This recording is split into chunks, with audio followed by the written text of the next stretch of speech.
Welcome to our channel. Today we how to activate PBS Kids on Roku TV step by step clearly. To activate PBS Kids on your Roku TV, start by powering on your Roku device. Ensure your Roku TV is connected to the internet.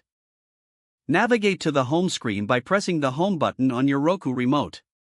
Scroll down and select the streaming channels option from the menu. In the streaming channels section, go to the search channels option. Type in PBS Kids using your remote. Once you find the PBS Kids channel, select it to view more details.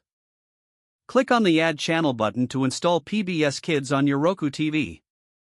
Wait a moment for the channel to be added, then select the Go to Channel option.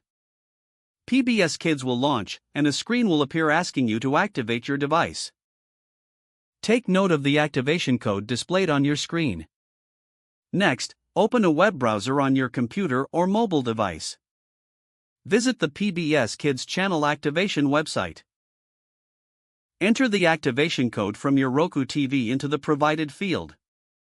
After entering the code, click the Submit button.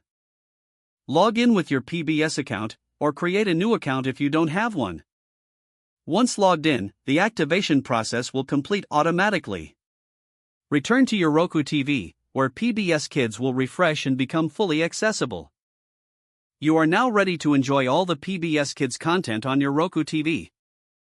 If the page does not load, refresh the browser or try again in a private or incognito window.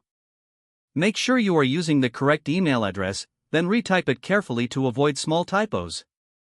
If your password is not accepted, use the reset option and create a new strong password you can remember. Check your spam folder for verification or security emails, then complete any requested confirmation steps. Enable two-factor authentication if available to improve account security and reduce unauthorized access risk. After signing in, review your profile details so your contact information and settings are accurate and current. If you see an error message, note it down and try again after restarting your device and internet connection. Log out when you finish, especially on shared devices, to keep your account and payment information secure. If the page does not load, refresh the browser or try again in a private or incognito window. Don't forget to like this video and subscribe to our channel for more step-by-step tech guides.